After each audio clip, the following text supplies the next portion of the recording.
સતત આપણે પાછા મળી શકશું।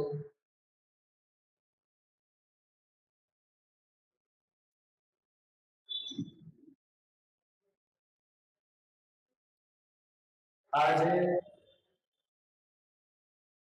આપણે 28 તારીખથી જે પ્રવાસ ચાલુ કર્યો હતો, જે પ્રવાસ મારો હતો 1 મહિનાનો, તે મહાભારતના આ સત્રમાં મૂળ મારો પ્રયત્ન, મારો પ્રયાસ એ જ હતો કે કંઈક નવી વસ્તુઓ આપણને બધાને જાણવા મળે, જે કથાઓ કદાચ આપણા સુધી નથી પહોંચી શકી કોઈ પણ કારણ અનુસાર, તો આપણો એવો પ્રયત્ન રહેવો જોઈએ કે આપણે કંઈક એવો પ્રયત્ન કરીએ કે આપણે એ કથા સુધી પહોંચી શકીએ।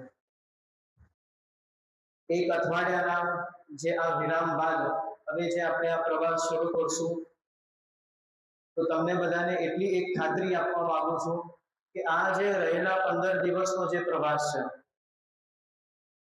એ 15 દિવસની કથા શ્રવણ કર્યા બાદ એટલું તો વસ્તુ નિશ્ચિત છે કે આપણે વિદ્વાન નથી બની જવાના। જેટલું જ્ઞાન, જેટલી કથાઓ આ મહાભારતમાં વ્યાસજીએ પરોવી છે, એમાંથી કદાચ અંશભર એકાદી કથાને આપણે ન્યાય આપી શકશું। તે છતાં હું તમને બધાને એટલું કહેવા માંગીશ અને એટલું કહીશ કે જેમ જેમ આપણે એક એક પર્વો આગળ વધતા જશું આ કથાઓમાં, તો જે પ્રમાણે એક પિતાને એની જે દીકરી પ્રત્યેનો જે ભાવ, જે લાગણી આટલી પરમ અવસ્થાએ ક્યારે પહોંચી જાય છે ખબર પડતી નથી। એમ જ લાગે કે ભાઈ હજી તો કાલે જન્મી હતી ને આજે 18ની થઈ ગઈ। તો એ જે પ્રેમ હોય, એ જે લાગણી હોય ને, જે એ લાગણીનો જે વધારો થતો રહે, વધારો થાય છે એ દેખાય છે, દીકરી મોટી થાય છે એ આપણને દેખાય છે, પણ કઈ રીતે અને ક્યારે થઈ જાય છે મોટી એ આપણને ખબર પડતી નથી। તો આ મહાભારતનો ગ્રંથ પણ કંઈક એ જ રૂપથી છે કે જેમ જેમ તમે અંદર જતા રહેશો ને, પહેલી વસ્તુ તો બહાર આવવાનું મન નહીં થાય, અને બીજી વસ્તુ કે કેટલી સહેલાઈથી તમને વસ્તુઓ ખ્યાલ આવતી ગઈ, કેટલી સહેલાઈથી તમે એ મહાભારત ગ્રંથના અંદર હજી ઊંડાણમાં ઉતરતા ગયા ને તમને કોઈને ખ્યાલ આવશે નહીં। અને એના સાથે સાથે 100% વાત છે કે આના અંદર જે રોચક કથાઓ છે, તથ્ય વાળી જે કથાઓ છે, એ આપણને બધાને શ્રવણ કરવા મળશે। અને સાથે સાથે મુખ્ય રૂપથી અમુક એવી કથાઓ છે જે હું ભાર આપીશ ભવિષ્યના 15 દિવસોમાં, એ મુખ્ય રૂપથી જે આપણે જે 18 દિવસનું જે યુદ્ધ થયું હતું, એ 18 દિવસનું જે યુદ્ધની જે રૂપરેખા હતી, એ રૂપરેખા કયા રૂપથી હતી કે ભાઈ પહેલા દિવસે શું થયું, બીજા દિવસે શું થયું, એમ લઈને આખા 18 દિવસનું જે યુદ્ધ થયું હતું, એ 18 દિવસના યુદ્ધોમાં શું થયું એ પણ જોશું। ઘણી બધી એવી છે વસ્તુઓ આપણે જોશું। એટલે હું મારા સાઈડથી, મારા તરફથી તો પ્રયત્ન તો પૂર્ણ કરીશ કે બનશે તો 15 દિવસ ચોક્કસ આવીશ, ભગવાન કરશે તો। બાકી હમણાં જ તન્ના દાદા સાથે વાત થતી હતી કે આપણા હાથમાં કોઈ વસ્તુ છે નહીં। તો તમને બધાને પણ એ જ વસ્તુ કહેવા માંગુ કે આપણા જીવનમાં સુખ હોય કે દુઃખ હોય, સુખ સ્વનિર્મિત હોય કે કોઈ બીજાએ આપણને સુખ આપ્યું હોય, શબ્દો સાંભળજો એટલે તમને એ શબ્દોના મર્મ ખબર પડશે। આપણા જીવનમાં સુખ હોય કે દુઃખ હોય, એના સાથે સાથે અગર જો સુખ છે તો સુખનું માધ્યમ બે જ હોઈ શકે, કાં તો સ્વનિર્મિત, કાં તો કોઈક બીજાના તરફથી મળેલું સુખ, પછી એ બીજામાં બધા જ આવી ગયા, આપણા સંતાનો, આપણા માતા પિતા, આપણા ગુરુજનો અને ભગવાન પર। અને સાથે દુઃખ અગર જો હોય છે તો દુઃખનું માત્ર એક જ કારણ છે।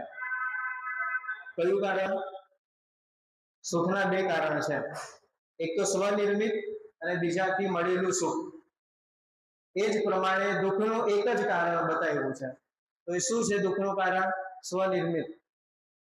કોઈ બીજો અન્ય વ્યક્તિ આપણને દુઃખી કરી શકતો નથી. આ બધી વસ્તુઓ આપણે વારંવાર સાંભળીએ છીએ.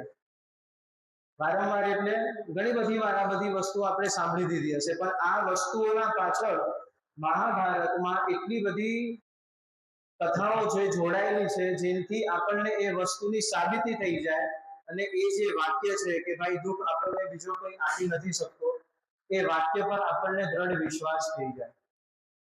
જે સમય પર આપણને એ વાક્ય પર દ્રઢ વિશ્વાસ થાય ને ત્યારે એ અનુભૂતિ કરી લેજો કે તમે જે દુઃખને સ્વનિર્મિત એટલે તમે જે દુઃખને પોતાના જાતથી ઉપજાવતા હતા, એ આદત, એ સ્વભાવ તમારો મટી જશે. સુખ ભોગવવાના કેટલા દિવસ? એક આપણે અવધિ ગણીએ ને, જે રીતે આપણે 1 મહિનાનું મોબાઈલમાં રિચાર્જ કરીએ તો સ્વાભાવિક છે કે ભાઈ એ રિચાર્જમાં આપણને આજના સમયમાં 28 દિવસ જ મળવાના છે, હે ને? તો એ પ્રમાણે સુખની અવધિ શું? અને એ જ પ્રમાણે સામે અગર વાત દુઃખની કરીએ તો દુઃખની અવધિ શું? કેટલી અવધિ હોવી જોઈએ? તમને શું લાગે છે?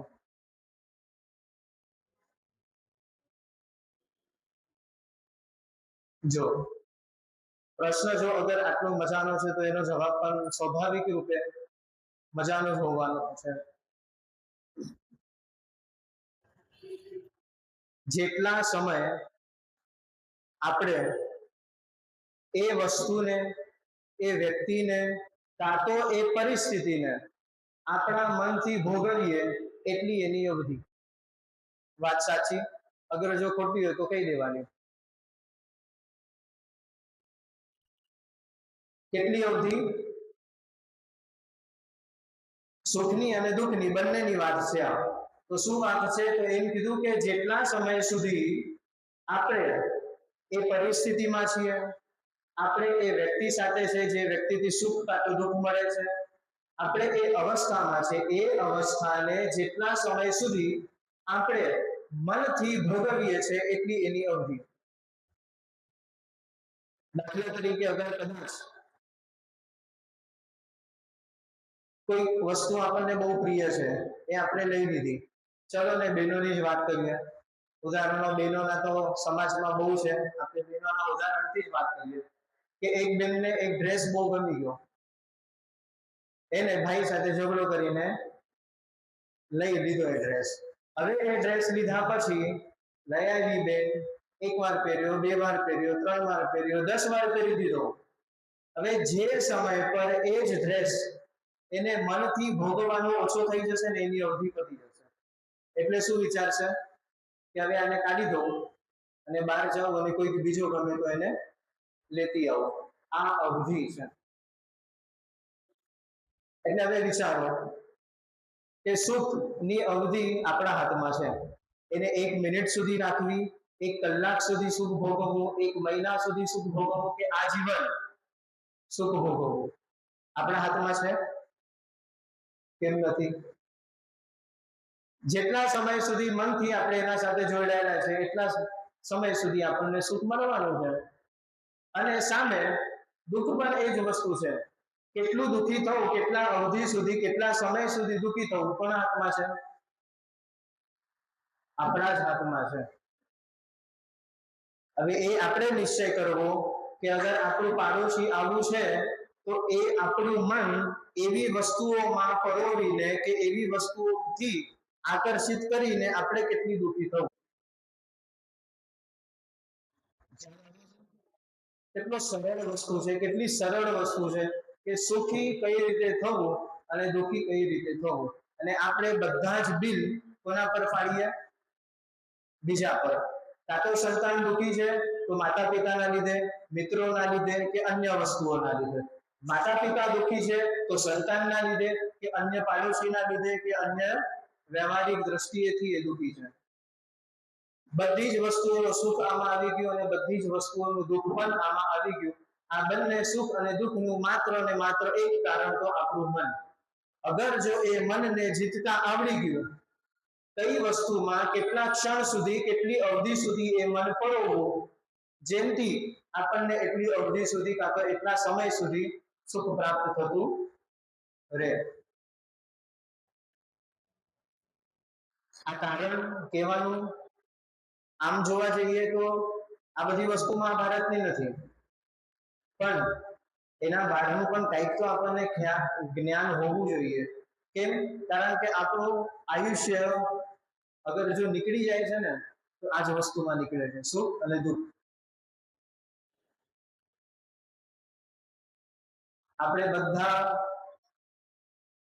આખો દિવસ પસાર કરી દઈએ, એ એક દિવસ પસાર કર્યા પછી જે પ્રમાણે એક અકાઉન્ટન્ટ હિસાબ કરે એક ફલાણી કંપની માટે કે એક વર્ષમાં આ કંપનીએ કેટલું નુકસાન કર્યું કે કેટલું પ્રોફિટ કર્યું, એ પ્રમાણે જાણતા કે અજાણતા આપણે એ જ વસ્તુ કરીએ છીએ. કોના સાથે? સુખ અને દુઃખ સાથે. દિવસ પસાર થયો, ઘરે ગયા, કાં તો કોઈક સાથે ફોન પર સુખ અને દુઃખની જ ચર્ચા કરી છે. પોતાના મન સાથે બંધ લાઈટમાં, અંધારામાં, એકાંતમાં પણ આપણે એ જ વસ્તુ આપણા સાથે ચિંતન કરી છે કે કેટલું સુખ પ્રાપ્ત થયું અને કેટલું દુઃખ પ્રાપ્ત થયું. હું ચોક્કસપણે એ કહી શકીશ કે અગર જો વાળ કાળાથી ધોળા થાય છે ને તો એ આ જ ઉપાધિમાં થાય છે કે કેટલું ભોગવ્યું, કેટલું સુખ ભોગવ્યું અને સાથે સાથે કેટલું દુઃખ ભોગવ્યું. હવે આ વસ્તુમાંથી જો અગર બહાર આવવું છે તો હમણાં જ દાદા સાથે વાત કરી મેં, તેમના દાદા સાથે, કે આપણે કેટલો સમય કાઢવાનો છે? એક દિવસ. દુઃખ છે, આજની ઉપાધિ છે, આજનું દુઃખ છે, ઠીક છે, કોઈ વાંધો નહીં. એક દિવસ કાઢી દો તમે, ત્યારે કંઈક તો નવું મળશે, કાં તો નવું સુખ મળશે, કાં તો નવું દુઃખ મળશે. પણ કાલનો જે સૂરજ ઉગશે એ સૂરજમાંથી ચોક્કસપણે આપણને કંઈક નવું મળશે, મળશે ને મળશે. અગર જો આજનું દુઃખ આપણે ભૂલતા નથી તો ચોક્કસપણે એ સમજી જવું કે એ જ દુઃખ ટેલી ફોરવર્ડ થઈ જશે, કેરી ફોરવર્ડ થઈ જશે, જે પ્રમાણે આપણે હિસાબોમાં કરતા હોઈએ. તો હવે આ સુખ અને દુઃખ કઈ રીતે દૂર કરવા, દુઃખ કઈ રીતે દૂર કરવું, સુખને આપણે અગર જો આવે છે તો એને વેલકમ કરીને આપણા સાથે એમ કહીએ ને કે લાંબા ગાળા સુધી એ સુખમાં આપણે કઈ રીતે રહી શકીએ, એની અમુક કથાઓ આ મહાભારતમાં આપણને મળશે. જે પ્રમાણે ભાગવત કરીએ તો એમ કહેવાય કે ભાગવત એ શું આપે આપણને?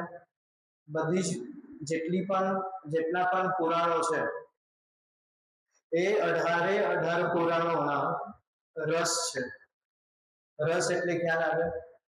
જાણે કે હાસ્ય રસ, શૌર્ય રસ, પછી ગંભીર રસ. અમુક કથાઓ એવી હોય જે આપણને રડાવી દે, અમુક કથાઓ એવી હોય કે આપણને આમ અંદર એવો ભાવ આવી જાય કે હમણાં મંદિરની બહાર જઈને રાષ્ટ્ર માટે કંઈ કરી દો. આ શું છે? વીર રસ થયો. આવા અનેકો રસ છે. એ બધા જ રસ 18 ગ્રંથોમાં આપણને, પુરાણોમાં આપણને મળે છે. બધા જ પુરાણો અલગ અલગ રસના છે. એ જ પ્રમાણે ભાગવત એ શું આપે છે? તો એમ કીધું કે ભાગવત એ આનંદદાયિની છે. ભાગવત આપણને આનંદ આપે છે. એના જ સાથે અગર જો વાત મહાભારતની કરીએ તો મહાભારતનો પણ એક રસ છે. તો એ કયો રસ છે? તો એમ કીધું કે મહાભારત એ શાંતિનો રસ છે. આ હું નથી કહેતો, આ મારા કરતા જે વિશેષ વિદ્વાનો છે, જે આચાર્યો છે, અને જે વ્યક્તિઓએ મહાભારત પર ટીકાઓ લખી છે એ બધા વ્યક્તિઓનું મંતવ્ય છે કે આ મહાભારત એ શાંતિ રસ છે. લાગે આપણને કે આવું 18 દિવસનું યુદ્ધ, ભીષણ યુદ્ધ થયું, તે છતાં આ ગ્રંથને શાંતિ રસ શું કરવા કહેવામાં આવ્યો હશે? તો આના પાછળની પણ ઘણી બધી એવી વસ્તુઓ છે જેના માટે થઈને આને શાંતિ રસ કહેવામાં આવ્યો છે. પણ એક વસ્તુ સમજી લો કે જે પ્રમાણે ભાગવત એ મોક્ષદાયિની છે. ભાગવત શું છે આપણને બધાને ખબર છે. પરીક્ષિતજીને મોક્ષ આપવા માટે થઈને આખી ભાગવતની રચના થઈ છે. એ આપણને બધાને બહુ જ સારી રીતે ખબર છે. તો એ જ રીતે અગર જો ભાગવત કરાવવાથી કોઈક એક ફલાણા વ્યક્તિને મોક્ષ મળી શકે છે, તો એના સામે આ મહાભારત કરાવવાથી શેની પ્રાપ્તિ થાય છે? એ પણ કંઈક તો આપણને આપવું હશે. તો એમ કીધું છે કે મહાભારત કરાવવાથી કાં તો મહાભારતના શ્લોકો વાંચવાથી, અહીંયા આખા મહાભારતમાં બે જ વસ્તુ કીધી છે. સૌથી પહેલા આપણે પાપ રહિત બનીએ છીએ, અને બીજી વસ્તુ આપણને શાંતિની પ્રાપ્તિ થાય છે. અહીંયા ક્યાંય એવું લખ્યું નથી કે તમે સ્વર્ગમાં જશો કે તમને મોક્ષ મળશે. આખા મહાભારતમાં વધારે સૌથી વધારે જો ભાર આપવામાં આવ્યો છે તો આ બે જ વસ્તુમાં. તો કઈ વસ્તુમાં? તો સૌથી પહેલા તો આપણે જેટલા પણ પાપ કર્મો કર્યા છે એ બધા જ પાપથી નિવૃત્તિ અગર જો આપે છે તો આ એક મહાભારત ગ્રંથ છે. અને એ પાપથી નિવૃત્ત કર્યા બાદ આપણને અગર જો શાંતિ અગર જો કોઈ ગ્રંથ પ્રદાન કરતો હોય તો એ ગ્રંથ કયો છે? તો આ મહાભારતનો ગ્રંથ. હવે આપણે મહાભારતમાં આગળ વધીએ. એ જ શાંતિ અને એ જ પાપ રહિત, કાં તો પાપથી મુક્ત થવા માટેની જે આ મહાભારત છે એની જ એક કથા અહીંયા આવે છે. આપણે કથાને ક્યાં વિરામ આપ્યો તો થોડું ફ્લેશબેકમાં જઈને સમજી જઈએ એટલે આપણને એ વસ્તુનો આપણને અહીંયા ખ્યાલ આવી જાય. તો કથાને આપણે ક્યાં વિરામ આપ્યો તો એક દેવતાની પુત્રી હતી. એ દેવતાની પુત્રીએ અહીંયા જન્મે છે અને એમના ભાઈઓને શ્રાપ આપ્યો હતો. તો એ પુત્રીએ શું શ્રાપ આપ્યો હતો? તો એ પુત્રીએ એમ શ્રાપ આપ્યો હતો કે તમને આજીવન ભય લાગતો રહેશે. શેનો ભય લાગશે? કે જે કૃત્ય તમે કર્યું પણ નથી એ કૃત્યના સમાનનું પાપ, કાં તો એ કૃત્યના સમાનનું તમને દુઃખ ભોગવવું પડશે. આ દેવતાની પુત્રીએ અહીંયા અમને શ્રાપ આપ્યો હતો. હવે આ શ્રાપથી મુક્ત થવા માટે શું પ્રયોજન થયા? આ એક પ્રશ્ન. અને બીજો, જે આદિ પર્વમાં સૌથી પહેલો પ્રશ્ન આપણે પહેલા દિવસે સાંભળ્યો હતો કે જન્મેજયે સર્પયજ્ઞ કેમ કર્યો? આ બંને પ્રશ્ન અને અહીંયા જે કથાઓની શરૂઆત વ્યાસજી કરે છે એ કથાઓના અંદરથી આપણને આ બંને પ્રશ્ન થોડા જવાબ મળતા રહે છે. સર્પયજ્ઞ કેમ કર્યો એ હજી આમ કહીએ ને કે ભાઈ વ્યાસજી હજી ઉગાડું નથી પાડ્યું. ઘણી બધી એવી કથાઓ આવશે એના પછી આપણને ખબર પડશે. એ પ્રશ્નના જવાબ સુધી પહોંચવા માટે અહીંયા એક એવો પ્રશ્ન છે કે પાપથી મુક્ત કેવી રીતે થવાય? આ જે સમય પર જન્મેજય અને એમના ભાઈઓને અહીંયા શ્રાપ લાગ્યો, એ શ્રાપથી મુક્ત થવા માટે હવે જન્મેજય રાજ્યમાં નીકળે છે. રાજામાંથી વનમાં જાય છે અને વનોમાંથી ગુરુકુળમાં જાય છે. કેમ? તો એમ કીધું કે આ પાપથી મુક્ત થવા માટે અગર જો કોઈ એક સત્પાત્ર છે તો એ ગુરુ જ હોઈ શકે, એ બ્રાહ્મણ જ હોઈ શકે. અને એવા બ્રાહ્મણ એ કાળમાં જન્મેજયના સામે કોણ હતા? તો એમ કીધું કે સોમશ્રવાહ. હવે અહીંયા સોમશ્રવા જે કીધું તો એમ છે કે આ સોમશ્રવા કોણ છે? આપણને કોઈને નામ ખ્યાલ નહીં હશે, પહેલી વાર સાંભળ્યું હશે. તો એમ કીધું કે શ્રુતશ્રવાના સંતાન એટલે કે આ સોમશ્રવા. હવે અહીંયા આ જન્મેજય શ્રુતશ્રવાના પાસે જાય છે અને એમને વિનંતી કરે છે. તો શું વિનંતી કરે છે? કે મેં જે પાપ કૃત્ય કર્યું છે એ પાપ કૃત્યથી મને જે ભય લાગે છે, જે દુઃખ ભોગવવાનો મને જે ભય લાગે છે, એ દુઃખથી બહુ જ સરળ રૂપથી ધર્મના માર્ગથી અને મને ધર્મના માર્ગ પર દોડે એવો માત્ર એક જ વ્યક્તિ છે, તો એ તમારો સંતાન. તો કોણ? સોમશ્રવા. તો આજે હું તમને વિનંતી કરું છું રાજા છે, અને અહીંયા આ કોણ છે? બ્રાહ્મણ, ગુરુ. અહીંયા રાજા બ્રાહ્મણને વિનંતી કરે છે. તો શું વિનંતી કરે છે? કે તમારા સંતાનને મારા પુરોહિત પદની નિમણૂકતા તમે આજે આપો. ત્યારે પિતા, સ્વાભાવિક રૂપ છે કે પિતા પોતાના પુત્રના સ્વભાવને પૂર્ણપણે ઓળખતો જ હોય. કેમ? એક બાપ એના દીકરાને એટલું તો હું કહી શકીશ કે 90% તો ઓળખતા જ હશે. કોના આધારે? સૌથી સરળ, સૌથી પહેલા તો પોતાના સંસ્કારના આધારે. એક બાપને ખબર જ હોય કે મેં મારા દીકરાને કેવા સંસ્કાર આપ્યા છે, અને એ જ સંસ્કારના આધારે એ બાપ એના દીકરાને ઓળખતો હોય. અને બીજી વસ્તુ, હું કેવો છું,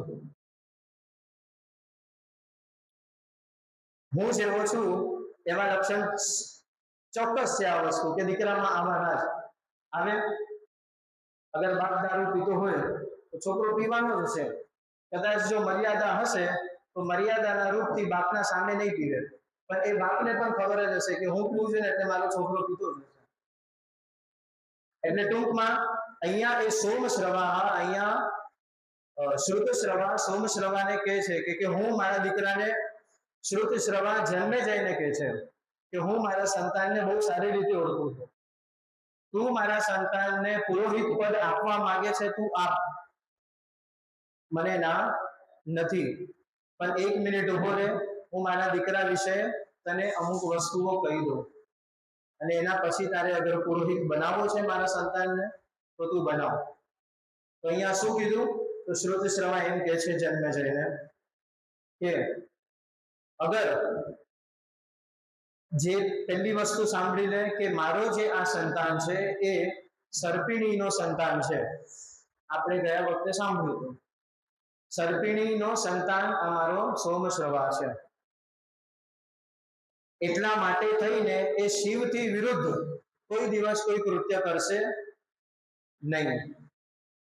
અને બીજી વસ્તુ કે અગર જો તું એને ઔદાર્ય, ઉદારતા નું, અગર જો એની ઉદારતા વાળી જે તત્વ છે એ તું એને સહન કરી શકતો હોય ને તો જ તું એને લઈ જા. અગર જો એની ઉદારતા તું સહન ના કરી શકતો હોય તો પછી તું એને પુરોહિત બનાવતો નહીં. તો અહીંયા જન્મે જે પ્રશ્ન પૂછે છે કે શિવની વિરુદ્ધ અગર જો એ નહીં જાય એમાં તો મને વાંધો નથી, અને એવું કૃત્ય હું કરાવીશ પણ નહીં રાજા તરીકે. પણ તમે જે ઉદારતાની વાત કહો છો એ ઉદારતા કયા રૂપની ઉદારતા છે, જરાક મને સમજાવો જેનાથી મને ખબર પડે. તો ત્યારે અહીંયા શ્રુતશ્રવા કહે છે કે આ સોમશ્રવાના સામે કોઈ પણ વ્યક્તિ કોઈ પણ કાળે આવીને અગર જો કાંઈ પણ વસ્તુ માંગશે ને તો એને આપી દેશે. એ રાહ પણ નહીં જોવે કે હું પેલા રાજાને પૂછી જોઉં, નહીં. એ એટલો દાતાર છે કે એના સામે કોઈ પણ બ્રાહ્મણ આવે, કોઈ પણ વૈશ્ય આવે કે અન્ય વર્ણનો કોઈ પણ વ્યક્તિ આવે, જે પણ વ્યક્તિ એની પાસેથી અગર કંઈ માંગે છે તો એ એને આપી દેશે. તો કે બસ આટલી જ વાત, મને કોઈ વાંધો નથી, આ ઉદારતા હું સહન કરી લઈશ. પછી અહીંયા શ્રુતશ્રવા હજી એક વસ્તુ કે છે અને એક ટકોર આપે છે કે જો તું રાજા છે, અગર જો બીજા રાજા, બીજા નગરનો રાજા આવીને મારા સંતાનના પાસે કહે છે કે આ રાજા જન્મે જાય, આખું રાજ્ય મને આપી દો, તો એ આપી દેશે. ખ્યાલ આવ્યો? કોઈ બીજા દેશનો રાજા આવીને અગર કહેશે કે જન્મેજયનો જે રાજ્ય છે આખું રાજ્ય મને આપી દો, તો પણ આ સોમશ્રવા પુરોહિત રૂપનો જે છે એ આપી દેશે. એ તમને પૂછશે નહીં કે આખું રાજ્ય, આપણે આપણું આખું રાજ્ય બીજા રાજાને આપીએ, એ તને પૂછ્યા વગર આપી દેશે. અને પછી તું રાજા નહીં કહેવાઈશ, પછી તું પ્રજા કહેવાઈશ, તારું રાજ્ય આખું જતું રહેશે, સંપત્તિ બધી જતી રહેશે. જો આ લિમિટ સુધી અગર તું સહન કરી શકતો હોય તો જ તું આને લઈ જા. હવે તમને શું લાગે છે, આ આવી વસ્તુ સહન કરવા યોગ્ય હોય કોઈ રાજા માટે? કોઈ રાજા આ વસ્તુ સહન કરી શકે? પોતાના રાજ્યને બચાવવા માટે અસંખ્ય યુદ્ધ જે રાજા લડતો હોય, શું એ રાજા એમને કોઈક પુરોહિતના કહેવા પર કોઈક બીજા રાજાને શું એ રાજ્ય દાનમાં આપી દે? શું લાગે છે? હા વાળા કેટલા છે અહીંયા? અને ના વાળા? અમુક તો એમ વિચારતા હશે કે મારું ક્યાં રાજ્ય છે, એને આપવું હોય તો આપે, હે ને? જો વાત એવી છે કે એ રાજ્યના સામે એમ કહીએ ને કે આપણે શરત મૂકીએ કે અગર તું આ કરીશ મારા માટે તો જ હું તારા માટે આ કરીશ. હવે બંને પક્ષમાં પહેલા વસ્તુ તો બીજા પક્ષમાં આપણે આવીએ છીએ કે હું આ કરીશ, પણ હું ક્યારે કરીશ? જ્યારે પહેલા પક્ષનો વ્યક્તિ મારા માટે આ કરશે ત્યારે, હે ને? એટલે તુલનાત્મક વાત છે અહીંયા. તો અહીંયા પણ તુલના, આખા રાજ્યની તુલના કોના સાથે થાય છે? પાપ રહિત થવા માટે.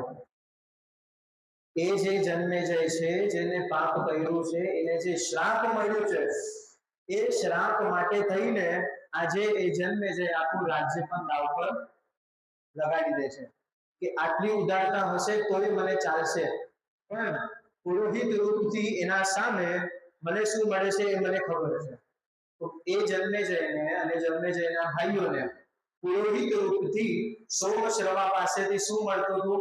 તો ત્યારે સોમશ્રવાએ એમ કીધું, તો શું કીધું કે તમારી જે આ પાપ કૃત્યા છે, તમને જે ભય થાય છે, તમને જે દુઃખ થાય છે, એ દુઃખથી તમને રહિત કરવા માટે થઈને હું તમને આ વસ્તુ આપીશ, હું તમને આવી રીતે મદદ કરીશ. તો શું કરીશ? તો અહીંયા સૌથી પહેલા એમ કીધું છે કે હું તમને અન્ય રાજાઓની કથા સંભળાવીશ. બીજી વસ્તુ શું કીધી? કે હું તમને એવા કૃત્ય કરાવડાવીશ જેમથી તમારી પાપ કૃત્ય મરી જાય અને પુણ્યની કૃત્ય વધતી જાય. અને ત્યારે જઈને સોમશ્રવાના આ બધા વચનોથી અહીંયા જન્મેજય સોમશ્રવાને પુરોહિત પદની હા પાડે છે. અને હા પાડ્યા પછી અહીંયા સોમશ્રવાને જન્મેજય સોમશ્રવાને પોતાના રાજ્યમાં લઈ જાય છે. આખા રાજ્યનો કારોબાર અને આખા રાજ્યની જવાબદારી આજે આ એક બ્રાહ્મણ ઉપર છે. કેવા બ્રાહ્મણ ઉપર? તો જેનું ઉદારતા આપણે સહન કરી શકીએ નહીં. જો ઉદારતાની વાત અગર જો આવે તો એવા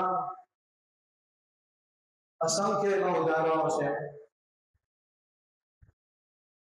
જે આપણા સમાજમાં થઈ ચૂક્યા છે. હાલમાં તાજેતરનો દાખલો અગર જો જોઈએ, જે આપણને બધાને ખબર છે, જલારામ બાપા કેટલા ઉદાર, કેટલા ઉદાર, ખીચડી કઢી આપે એટલા જ, તો પૈસા નથી લેતા, મફતમાં ખવડાવે છે એટલું જ. પોતાનું અડધું શરીર એટલે કે પોતાની પત્ની દાનમાં આપી દીધી હતી. આપણો જીગર ચાલે?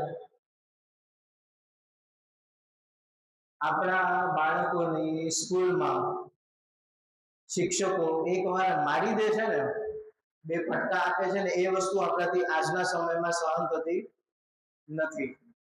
અરે શિક્ષક તો છોડો, બે મિત્રો એમને જે વર્ષોથી રમે છે, કદાચ કંઈક થઈ ગયું, મારામારી થઈ ગઈ અને પાછા રમે છે, તે છતાં પણ જે સંતાને આપણા છોકરાને માર્યું છે એના બદલું તો આપણે રહીએ જ.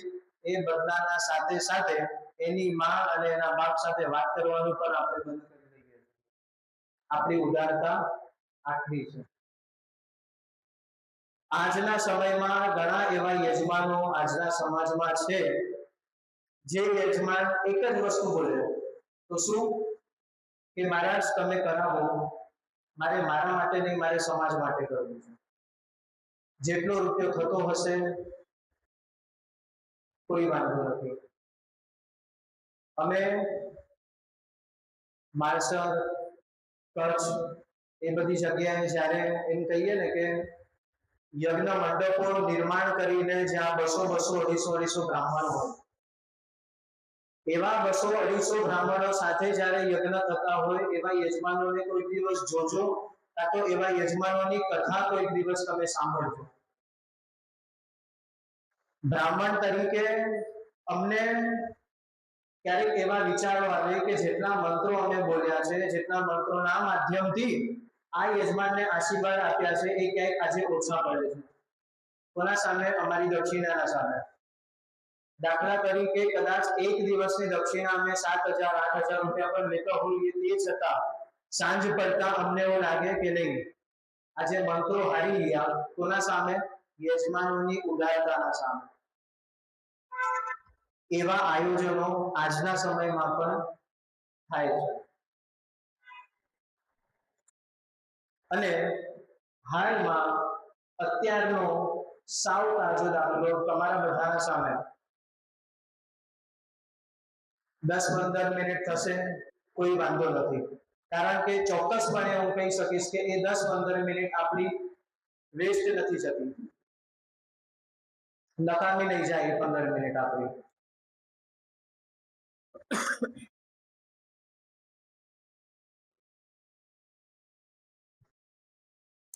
આજના સમયનો જ દાખલો છે.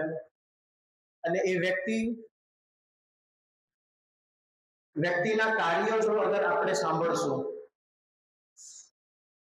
એ કાર્યો કરવા માટે એ વ્યક્તિએ કેટલા વર્ષ લગાડ્યા, અગર જો આપણે એ સાંભળી લેશું ને, તો ચોક્કસપણે આપણને એ વસ્તુ ખબર પડી જશે કે ઉદારતા એટલે શું, સેવા એટલે શું.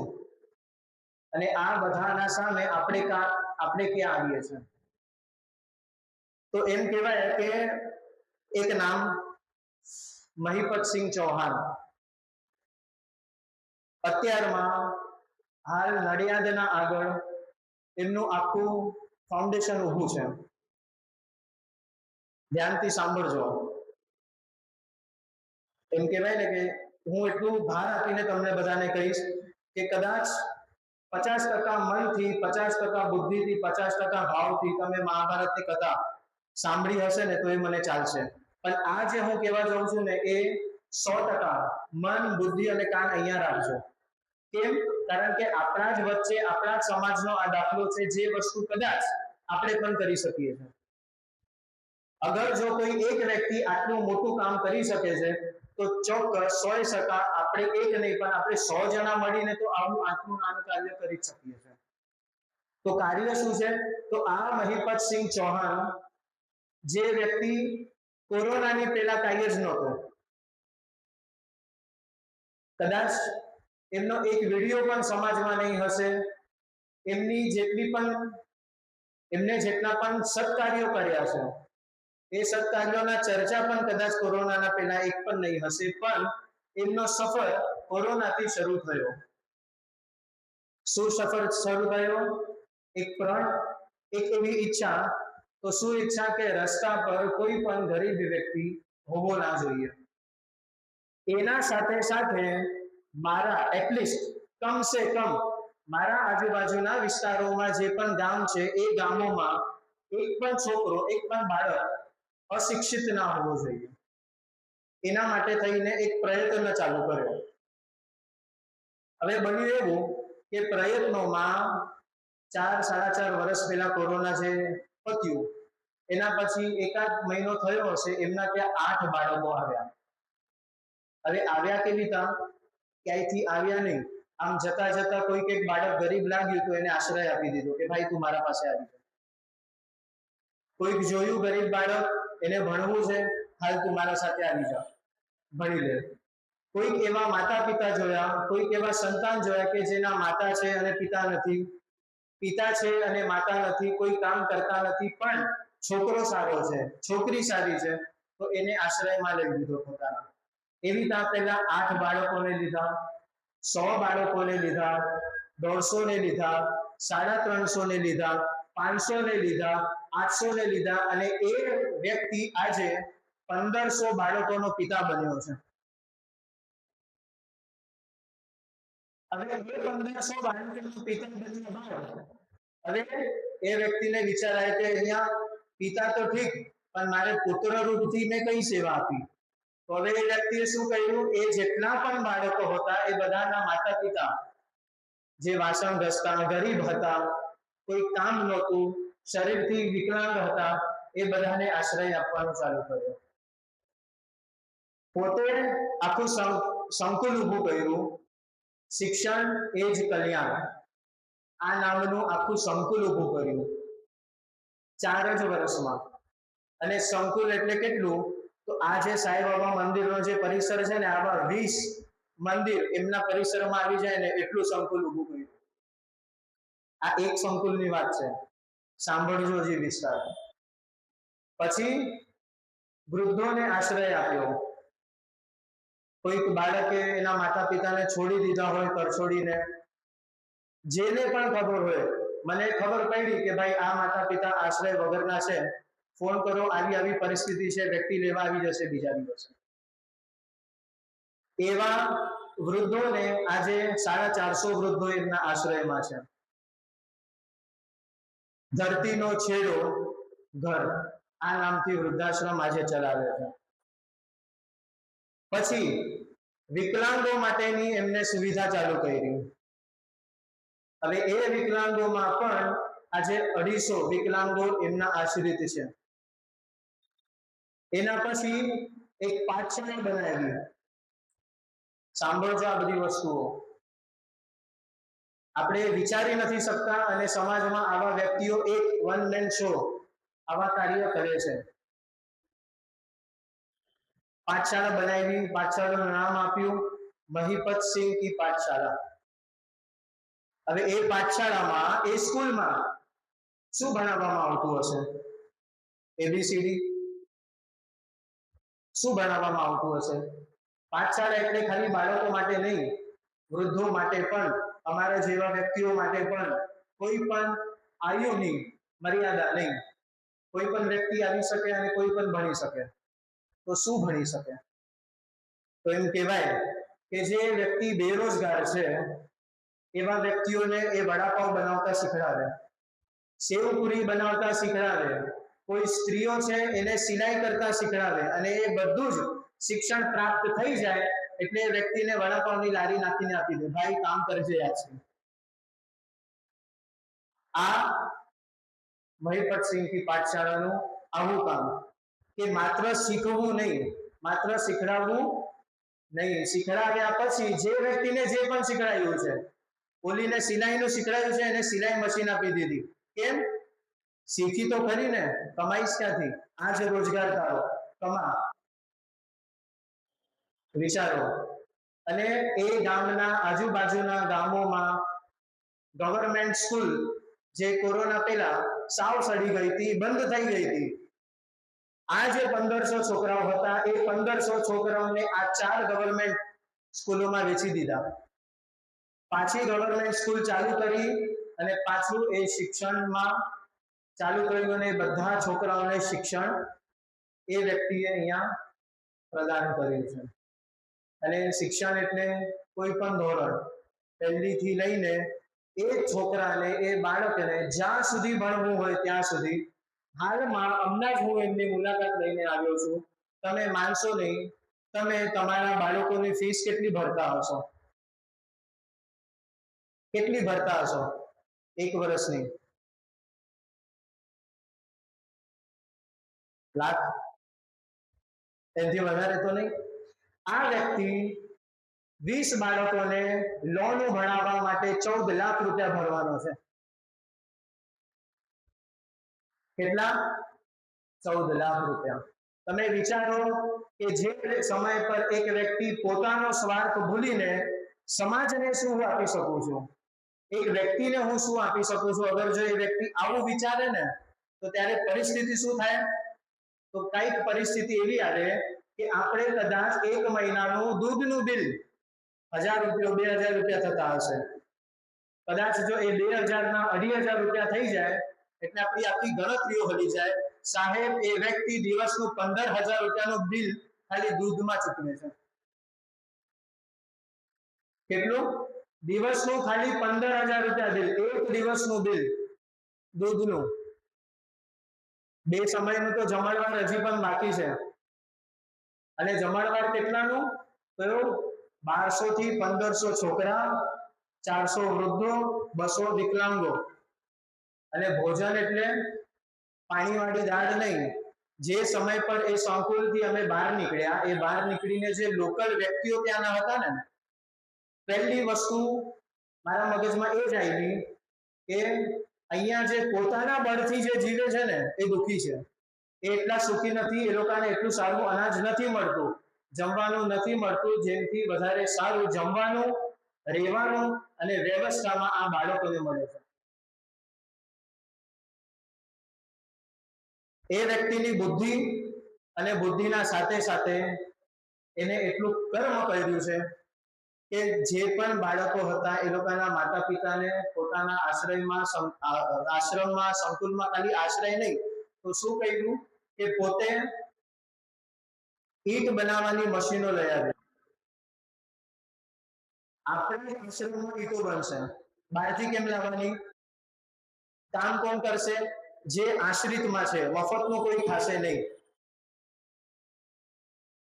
સ્ટ્રિક્ટ પણ છે અને સાથે સાથે આટલો વ્યક્તિ એ દયાળુ પણ છે.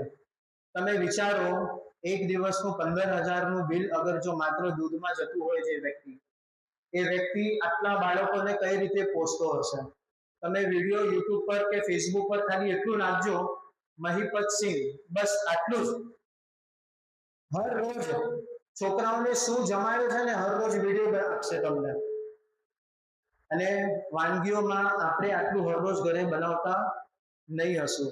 એક સમય પર અમે ત્યાં ગયા હતા, કહેવાય નહીં, અભિમાન નથી, પણ માત્ર ને માત્ર તમને બધાને જાણ થાય ને એટલા માટે કે અમે ત્યાં બધા બાળકોને પાણીપુરી ખાવાનો પ્રોગ્રામ બનાવ્યો. બાપુ કે ઠીક છે, થઈ જશે. પ્રોગ્રામ બન્યો અમારો 2 વાગે, પાણીપુરી 7 વાગે રેડી. પૂરીઓ માત્ર પૂરી બહારથી આવી હતી, પાણી એ જ સંકુલના છોકરાઓ છોકરીઓ બધા મળીને બનાવ્યું. અને અહીંયા તો રગડો હોય, ત્યાં બટેકાની ઓલી સૂકી ભાજી અને ચણા હોય, એ બધી વસ્તુઓ રેડી કરીને 7 વાગ્યામાં બધા છોકરાઓ રેડી થઈ ગયા હતા. અને પૂરી 6000 પૂરીઓ આવી હતી. કોઈ દિવસ જોઈ છે 6000 પૂરી એક સાથે? આપણે આપણા આયુષ્યમાં 6000 પૂરી નહીં જોઈ શકતા હશું, અને અહીંયા આ એક વ્યક્તિ એક દિવસમાં એના છોકરાઓને 6000 પૂરીઓ ખવડાવે. આને શું કહેવાય? ઉદારતા. સૌથી મજાની વાત, આટલું બધું કર્યા બાદ તોય આ વ્યક્તિને ધરપત નથી. તો શું કર્યું? હજી 2000 છોકરાઓ રહે, જમે, પોષિત થાય, ભણે, આ બધું જ એક જ જગ્યા પર થઈ જાય એના માટે થઈને હજી 2000 બાળકો રહી શકે સારી રીતે, એ રીતે આખું એક નવું બીજું સંકુલ ઊભું કર્યું છે. અને એ સંકુલ, એ કોમ્પ્લેક્સ કેટલું વિસ્તારમાં હશે ખ્યાલ છે? આપણા આખા સાંઈબાબા નગર એમાં આવી જાય. આ આખું સાંઈબાબા નગર એમાં આવી જાય એટલું મોટું સંકુલ આ એક વ્યક્તિ ઊભું કર્યું છે. આ કોની શક્તિ? શું લાગે છે તમને? આ એ સંકલ્પની શક્તિ, જે સંકલ્પ આપણે ભૂલી જઈએ છે, અને એ સંકલ્પ માત્ર એટલો છે કે બીજાના માટે કંઈક કરવું, બીજાને આપણે સુખી રાખી શકીએ, અને એ જ મોટું સુખ છે આપણું. આટલું બધું હોવા છતાં પણ તમે માનશો નહીં, તમને વિશ્વાસ થાય કે ના થાય, કહેવાનો ફરજ મારો કે એ વ્યક્તિ પોતાના ગામમાં પોતાનું ઘર હતું, એ પોતાનું ઘર બંધ કરીને, તાળું મારીને પોતાના આખા પરિવાર સાથે 2 સંતાન અને એમની પત્ની આ પરિવાર સાથે વૃદ્ધાશ્રમમાં રહે છે.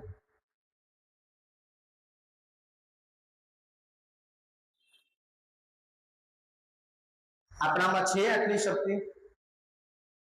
વિચારવા સુદ્ધાની આપણી શક્તિ નથી, પણ કળિયુગમાં આવા વ્યક્તિઓ હજી પણ હાજર છે જે આવું ઉદારતા ધરાવે છે. આ કહેવાનો મારો કોઈ પર્સનલ સ્વાર્થ નહોતો કે જેનાથી કદાચ મને ફાયદો થાય. જે સમય પર હાલમાં હું હમણાં ગયો હતો ત્યાં તો તમે માનશો નહીં, જરાક વૃદ્ધાશ્રમમાં બસ એમ જ બધા રૂમોમાં હું ગયો કે જરાક જોઈએ શું છે શું નહીં. આપણે તો કોઈ નિરીક્ષણ કરવા વાળા હોતા નથી, પણ બસ એમ જ નીકળ્યો તો ચાલવા. તો એમાં એક વ્યક્તિ આવીને મને એક કીધું કે ભાઈ અહીંયા બધી જ વસ્તુઓ છે, મારો સંતાન મને જે તરીકાથી રાખતો હતો એનાથી વિશેષ આ મારો છોકરો અહીંયા રાખે છે. પણ આજે હું તમને એક વસ્તુ કહેવા માંગુ છું, તમારા માધ્યમથી તમે, મારા માધ્યમથી તમે એ બાપુને કહેજો કે આટલી વ્યવસ્થા અમને હજી જોવે છે. હવે વ્યવસ્થામાં શું, તો એ વ્યક્તિએ માત્ર એક જ મને મારા પાસેથી માંગણી કરી કે અહીંયા પુસ્તકો નથી, અમને પુસ્તકો જોવે છે જેનાથી અમે કંઈક ધર્મના રિલેટેડની કોઈક કથાઓ, કંઈક વસ્તુ અમે વાંચી શકીએ. તો હવે આવતા સમયમાં જ્યારે પણ હું જઈશ, અભિયાન તો મેં હમણાંથી જ ચાલુ કરી દીધું છે કે મારા જેટલા પણ મિત્ર વર્ગ છે, બ્રાહ્મણો પાસે અસંખ્ય એવી પુસ્તકો હોય બધી જ વસ્તુઓની, કર્મકાંડની બોલો, પુરાણોની બોલો, XYZ જ્યોતિષની બોલો, કે જે પણ વસ્તુઓ હોય બધાને ફોન કરાવ્યા કે ભાઈ જે પણ પુસ્તકો તમારા પાસે હોય જે તમે નથી વાપરતા એ બધી જ પુસ્તકો મને આવતા દિવસોમાં ધીમે ધીમે કરીને મારા ઘર સુધી પહોંચાડજો, જેથી એ પુસ્તકો આપણે એ વ્યક્તિઓ સુધી પહોંચાડી શકીએ. અને મેં પણ પોતે એક આમ કહેવાય નહીં આવી બધી વસ્તુઓ, પણ ક્યારેક મને એવું લાગે કે કેશું તો કોઈકનું જોઈને સમાજ કરશે. તો મેં પણ એક નિશ્ચય લીધો છે કે ગીતા પ્રેસ ગોરખપુર જે આપણી આધ્યાત્મિક ગ્રંથાલય છે એમાંથી પણ અમુક રાશિ નિશ્ચિત કરીને બને એટલી વધારે રાશિમાં યોગદાન આપીને ત્યાંથી બધી પુસ્તકો લઈને મારે ત્યાં આપવી છે. તો ક્યારેક કહેવા એટલું માંગુ છું કે અગર જો તમે આવું વિચારી જ નથી શકતા તો કરશો ક્યાંથી? આ વ્યક્તિએ પણ ક્યારેક વિચાર્યું છે, શરૂઆત એની પણ એક જ બાળકથી થઈ હશે. તમે વિચારો, આપણે એટલા અભાગ્યા કે આપણા ઘરે અગર જો 4 સદસ્ય છે તો એ 4 સદસ્યોની 4 જન્મતિથિ આવે, 4 વાર બર્થડે આપણા ભાગ્યમાં લખાયેલો છે. અને એમના ભાગ્યમાં આજે 1000 છોકરાઓ છે ને, એ હર રોજ મારે ત્યાં 2-3 કેકો કપાય જ હર રોજ.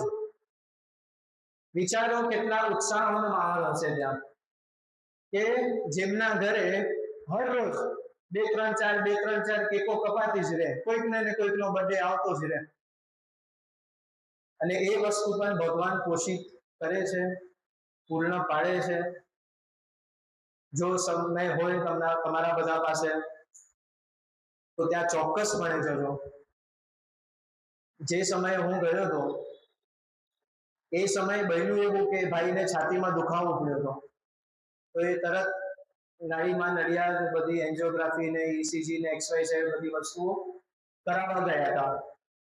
કરાવીને જે સમય પર આવ્યા, એમના સાથે મુલાકાત લીધી, જમ્યા કર્યા, થોડી વાર બેઠા, પછી એ અન્ય કાર્યોમાં વ્યસ્ત થઈ ગયા અને અમે બીજા રૂમમાં બેઠા હતા.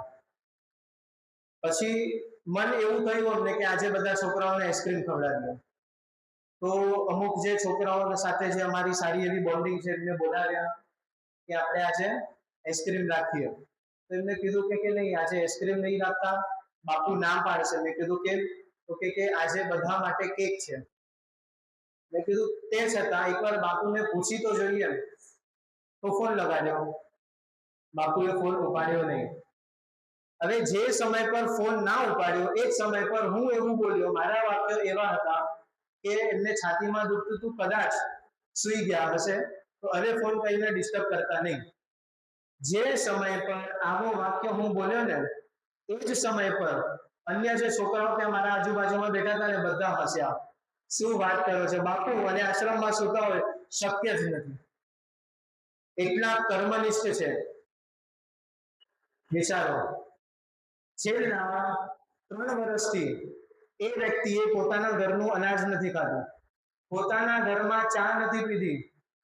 આ તો એમના પરિવાર સાથે વૃદ્ધાશ્રમમાં છેલ્લા 6-8 મહિનાથી આવ્યા. પણ એના પહેલા પણ ઘરે રાત્રે 10:30-11 વાગે જ સુવા જ જવાનું ખાલી. સવારે જેવા 6 વાગે સંકુલમાં, કોમ્પ્લેક્સમાં જ આશ્રમમાં હાજર હોય ને હોય જ, અને ત્યાં જ છોકરાઓ સાથે નાસ્તો પાણી કરે, ત્યાં જ જમે અને બધું કરે. અને એ ઉપરાંત એક વાત તો હજી રહી ગઈ કે વ્યક્તિ સમાજ માટે કેટલું કરી શકે છે. તો એમ કહેવાય કે નડિયાદ આણંદ જિલ્લામાં સૌથી મોટી અગર જો કંપની હોય તો અમૂલની છે, અને અન્ય બીજી કંપનીઓમાં વર્કરોને, મજૂરોને વેતન આપવામાં આવે. ધીમે ધીમે આ વ્યક્તિ રાજકારણમાં પણ ઘૂસ્યા, અને એના પછી એમને એ ખ્યાલ આવ્યો કે અહીંયા મજૂરોના વેતનની ચોરી થાય છે, કે એક દિવસમાં અગર 270 રૂપિયા મળવા જોઈએ તો એ એક દિવસમાં 270 રૂપિયા આ મજૂરોને મળતા નથી.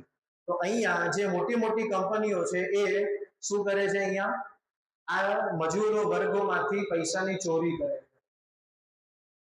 હવે મજાની વાત એવી છે કે આ મજૂરોને ન્યાય આપવા માટે આ વ્યક્તિએ શું કર્યું હશે?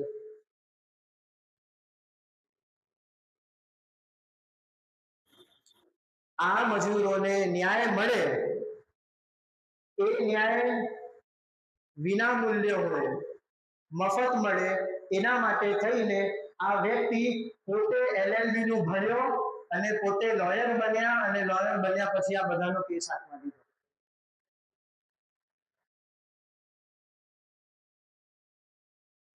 આપણે કોઈને દસ્યુ નથી આપી શકતા મફતમાં,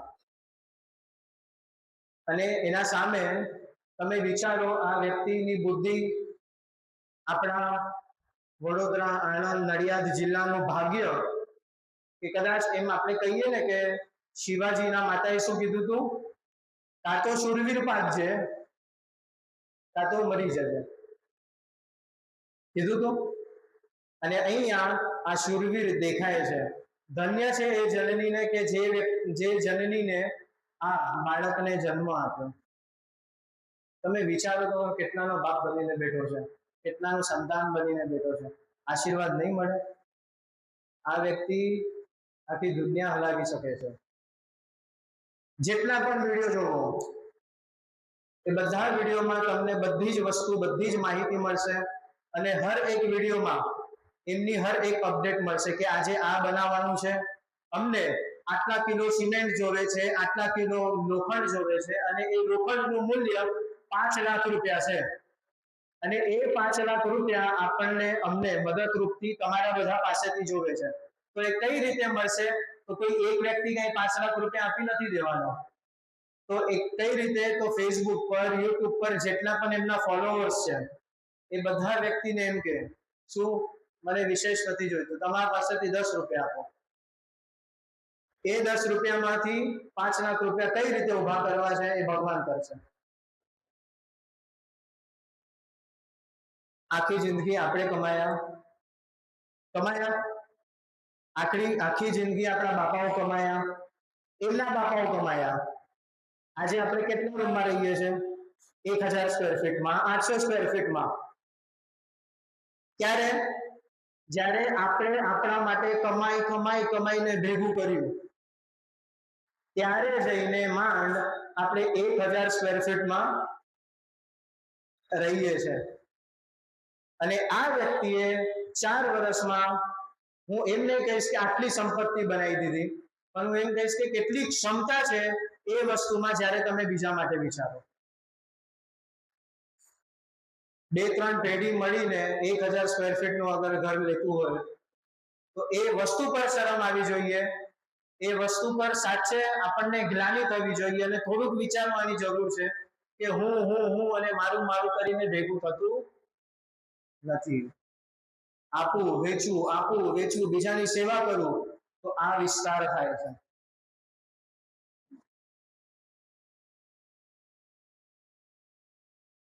અને લોભીઓ જીવ નહીં. મેં કીધું ને કે એમના ગયા હતા મળવા, તો બસ ગયા હતા, ગૂગલ પે ખોલ્યું અને 15,000 રૂપિયાની રાશિ એમાં મેં નાખી. હવે એ રાશિ જે સમય પર એ વ્યક્તિ જોઈ ગયા, ભાઈ શું છે પૈસાની અમને જરૂર જ નથી, બંધ કર, નથી જોઈતા, ઘણો પૈસો પડ્યો છે આપણા પાસે. કોઈ હોય તો હા ભાઈ આને દે, પણ નહીં. અહીંયા અગર જો પૈસો છે, એમ કહેવાય ને કે 1 મહિનો સુધી અગર બાળકોને જમાડવા માટેનો પૈસો, અનાજ, રાશન, પાણી છે ને, તો એ 1 મહિના સુધી કોઈ પાસે લેશે પણ નહીં, ના પાડી દેશે કે ભાઈ આટલા 1000 કિલો મારા પાસે ઘઉં પડ્યા છે.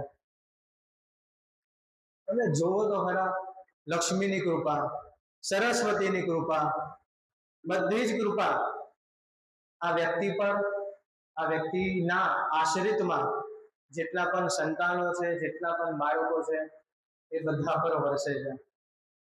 આપણે ઘઉં, દાળ, ભાત, ચોખા એ બધું લેવા માટે બહાર જવું પડે છે. અહીંયા એ પુણ્યશાળી બાળકો અને પુણ્યશાળી એ મહિપતસિંહના ઘરે સામેથી બધું આવે છે.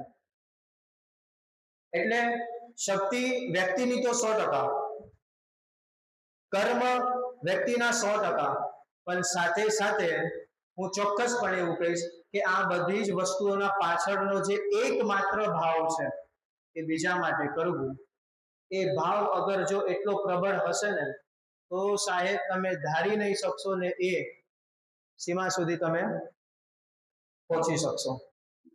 આખો પોતાના ગામનો નકશો બદલી દીધો. કદાચ ભૂલ પણ પડતી હશે, મારી અવધિ નથી ખબર કે 1 મહિનામાં કે 2 મહિનામાં, પણ એટલું વસ્તુ નિશ્ચય છે કે પોતાના ગામમાં 10,000 વૃક્ષો આ વ્યક્તિએ વાવ્યા છે અને એ 10,000 વૃક્ષો વાવ્યા બાદ ગામનો આખો નકશો બદલાઈ ગયો. શું વૃક્ષો આપણે નથી વાવી શકતા? કેટલી ક્ષમતા છે આપણામાં? કદાચ જો 1 કરોડના ઘરમાં રહેતા હોઈએ, એક સંતાનની ફીસ આપણે જો મહિનાની, વર્ષની 1 લાખ રૂપિયા ભરતા હોઈએ, તો હું તો એમ કહું કે એના સામે 1 વર્ષમાં 1000 રૂપિયા કાઢો. એ 1000 રૂપિયામાં નહીં તો કેટલા છોડ આવી શકશે? તમે વિચારો તો ખરા. કેટલો કાઢવાની જરૂર છે? એવું નથી કે હું આખું જંગલનો વિસ્તાર કરી દઉં, જંગલ ઊભું કરી દઉં. અશક્ય વાત છે આ. પણ હું 5 વૃક્ષ તો વાવી શકું, 10 વૃક્ષ તો વાવી શકું. મારા જેવા હું 10 જણાને તો ઊભો કરી શકું. કેટલા રૂપિયાની જરૂર છે? અગર જો હું 1000 રૂપિયા કાઢું, એ 1000 ના સામે 10 મિત્રો એવા ઊભા કરી દઉં, 10,000 રૂપિયા થઈ ગયા. હવે 10,000 રૂપિયાના કેટલા છોડ આવશે? આ શું છે? એકતાની શક્તિ છે.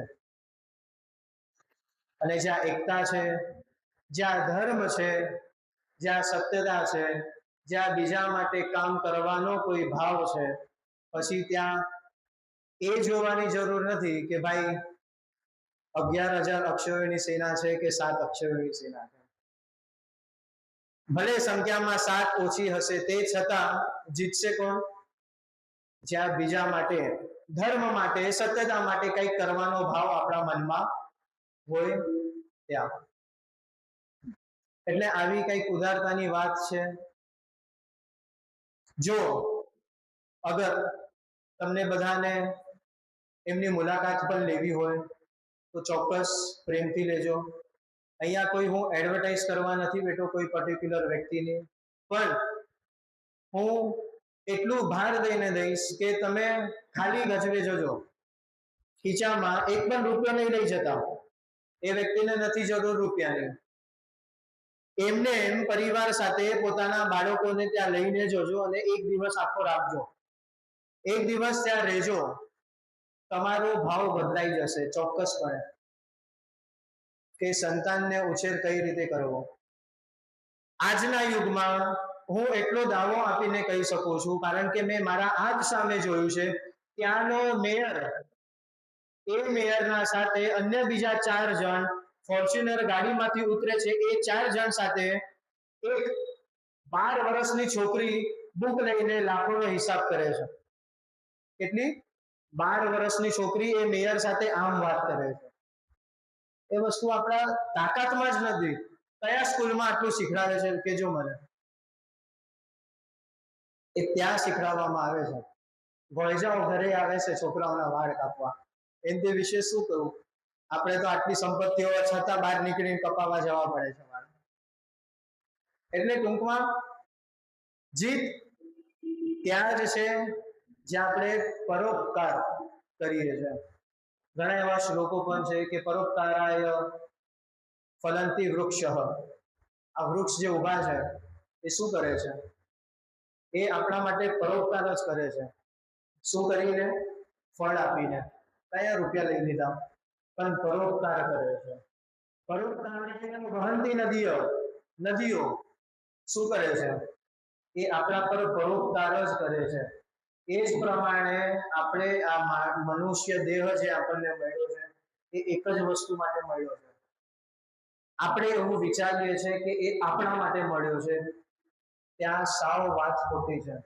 કોઈ પણ ધર્મશાસ્ત્ર ખોલીને જોવો, કોઈ પણ પુરાણો ખોલીને જોવો, એક જ વસ્તુ મળશે કે આ મનુષ્ય દેહ કોના માટે મળ્યો? તો બીજા માટે મળ્યો છે.